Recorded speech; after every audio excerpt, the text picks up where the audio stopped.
Hey guys, Peter here to tell you about the latest from Kamelot, The Awakening, out March 17th on Napalm Records. This album has 13 tracks, 52 minutes in length, and this is the band's 13th full-length studio album. They are an American symphonic power metal band. From a design point of view, I really enjoyed this album because everything that it offers, it feels like it has a purpose. The intro track really allows you to get into this album. It's not just a song that's at the beginning of the record, completely disconnected from the overall experience. It's a song that allows you to see a little bit of what's behind the curtain, or at least what's coming behind that curtain. The outro track works really well as the closing song of the record. It gives you a sense of finality. But when you listen to the album on loop, these two songs also connect well with one another, allowing you to feel like this record goes full circle, or it could go full circle depending on how you're digesting it. In the middle of the record, you have Midsummer's Eve, a ballad that becomes the intermission of this album. This is an important song for a record that's 52 minutes in length, that has 13 songs. You need that break so you can better understand the experience that you had before, and you can better digest the experience that comes after. And what comes before and what comes after is very equal to one another in terms of the quality, not in terms of the sound or the experience that you're going to get from it, because this is a very diverse sounding record. A lot of different influences, a lot of different aspects, a lot of things that really push these songs in different directions. But the Kamelot DNA is alive and well in all of them, and that's what always going to bring them back to the same starting point. So it's an album that feels cohesive on one hand and very volatile on the other, making it more dynamic, making it more fluid, but still really easy to engage with, really easy to digest. An album that has great playability, and because of its quality is going to have great longevity. As far as the sound is concerned, this is a big sounding record. It's epic on one hand, very symphonic over the top, and then very heavy and driven on the other from the guitar's point of view, which makes that power metal experience come to life. In between those two experiences, you have the melodic touch of Kamelot gluing these two edges and allowing this album to have that sort of versatility, that sort of volatility from song to song. Never really following patterns, never giving you two songs that feel, sound, or have a very similar experience back to back. It's an album that's going to take you on a roller coaster ride. It's going to take you on a journey of sound, experience, atmosphere, and interesting lyrical content with great vocals surrounding it. So there's a lot to get, and there's a lot to take from this record sound-wise, because it is an album that doesn't necessarily give you everything that it has at first glance. But it's not an album that's hard to process or hard to understand. It's interesting because it feels so complex. It feels like it has so many layers.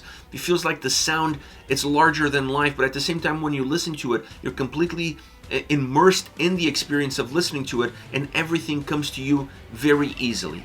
And that it comes from the production that this album has. The album has extremely well put together mixing and production that oversimplifies the complex nature of the sound. When you look at the drums, for example, the drums are always the backdrop. They're always the foundation of any record, no different in this one.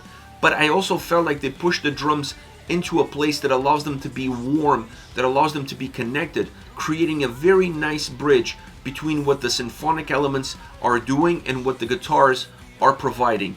More than having just one role for the drums, this record offers a multitude of roles that makes them feel more dynamic and not necessarily flatlining across each and every single song. The guitar sound, incredible guitar sound. Not that I was expecting anything else from Kamelot. I mean, the solos are phenomenal, always adding life. I think some of them could have been a little bit longer, a little bit more extended, pushing the boundaries of how far you can go. Sometimes they felt so good but so short, but the quality is still there. The melodic touch is there, but I think the experience that's going to maybe surprise you a little bit as far as the guitar sound is concerned is the heaviness and is the thickness. There is a different sort of substance to how the guitars come across on this record when you compare it to its last couple of predecessors. They definitely have a much bigger impact, and because of that thickness and because of that volume, they become a little bit of the movement. They become a little bit of the driver of the experience on every single track and how you're going to progress from song to song. This becomes a more guitar-centric album, or allows the listener to feel more focus on the guitar sound because of that thickness first and foremost, the volume that thickness creates, the heaviness that perceives it, and then obviously how it pushes itself and how it separates itself from all the other elements. Now, the keyboards, the orchestrations, the symphonic elements in general, I thought were really well put together for an album like this, because they're there on every single track, but sometimes you barely notice them. Sometimes a little bit bigger, a little bit larger, but never taking away the heaviness or the impact of the guitars, never diluting the other elements. And I think this is key for an album like this. If you want to make a little bit of a heavier record, if you want to give the guitars more power, if you want to have this symphonic power metal melodic experience throughout 13 songs, creating a symphonic backdrop or an orchestrational backdrop that blends really well with everything else and creates more of an atmosphere, creates more of the ability of filling in all the gaps and all the holes in the sound in order for the experience to be robust, but not necessarily diluting or overtaking or overshadowing the guitars and drums and even vocals. It's really important. It adds more quality, it adds more metal into the record, it makes the album overall sound a lot bigger and a lot heavier. As far as the vocals are concerned, I really felt like this was a more Tommy-centric album than some of its predecessors. It also felt to me that Tommy was a lot more comfortable, or at least he came across that way on this album. He really used his voice as an instrument. And on this record, because it doesn't rely on as many guest appearances or having a guest performer be as spread out through a lot of different tracks, really relies on him to do all the heavy lifting vocally. And I felt like he did a phenomenal job on every single song. The nuances in his voice, the nuances in his tone, the ebbs and flows, the ups and downs, the changes in moods that he's able to bring to life just by changing the way he pronounces some words, bringing his voice lower, bringing his voice a little bit higher. Phenomenal performance from start to finish, not needing any canes to really help them through this record, even though Melissa Bonney from Ad Infinitum is in one of the tracks. New Babylon features her full range, and it's phenomenal to have always a guest vocalist here and there. But I felt like this album was more about Tommy, was more about Kamelot, was more about the band, and not necessarily, like I said, relying on having a guest vocalist coming in to filling in some of the gaps and adding some spices. I think if there's something you're going to take away from this album, outside of the heaviness of the guitars and how thick they are, and perhaps as one of the main differences in sound, is that this album feels more like Kamelot than any record within the Tommy era. This, to me, is the best album that they've released in the last 10 years because of that. It's the band. It's all the band members working together to create a solid sounding record, and then allowing Tommy to full showcase his vocal performance, all of his abilities from the first to the last track, and really show you that he has a nice range, he has power within that range, but more important, he has warmth and the ability to change your perception of the songs, still within his voice, still within his abilities. As far as favorite songs are concerned, I want to start off with Nightsky, epic sounding song, allowing the drums and guitars to really add heaviness and thickness to the overall experience, and the keys, the keyboards, the orchestrations add the epic nature or the other side to the coin that it is this track, because this is a track that is as much about the heaviness as it is about the epicness, and this creates more movement, this creates a more dynamic song all around. The verses feel thicker, the guitars are definitely thicker, heavier in the verses. The chorus is more symphonic, more stripped down, more diluted, more bombastic, more melodic. And you're going to see Tommy navigate these two different worlds and using different vocal approaches from one to the next, which emphasizes the differences that exist between them, which creates, once again, more movement and a more dynamic song all around.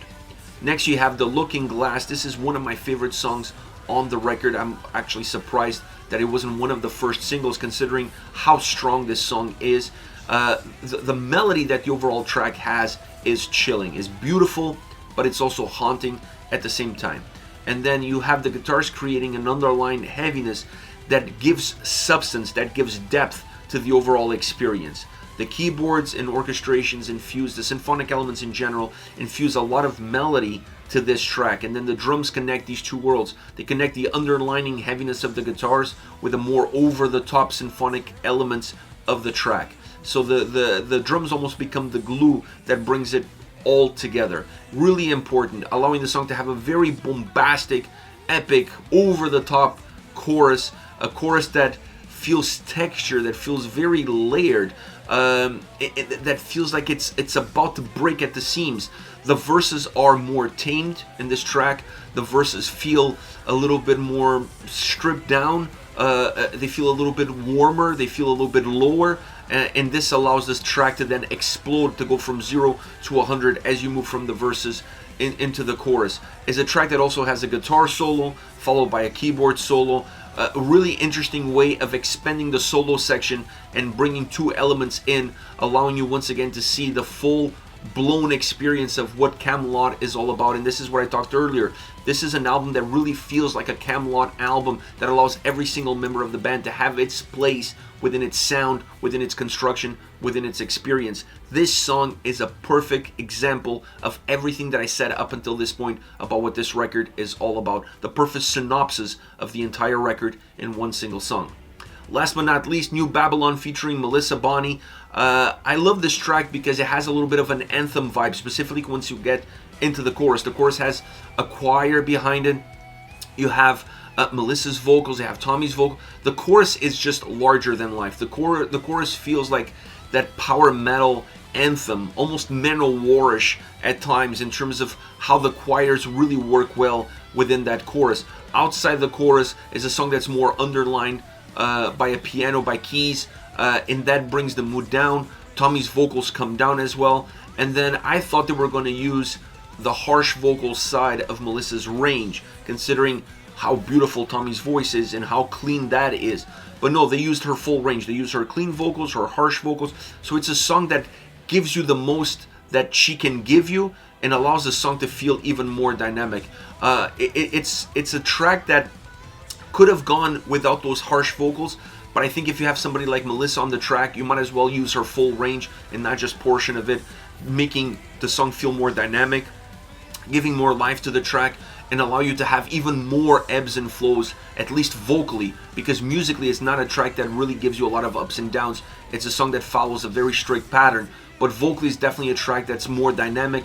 Having two vocalists in one with the range that Melissa has definitely helps to that experience. But definitely an anthem track with an outstanding chorus, one of the most memorable choruses of the album from a vocal point of view, because that choir, background choir, is just phenomenal. This is it, Kamelot with The Awakening, out March 17th on Napalm Records. Let me know your thoughts on the band, on the singles. Use the comment section below. I'll be reading those and getting back to you. Take care, guys.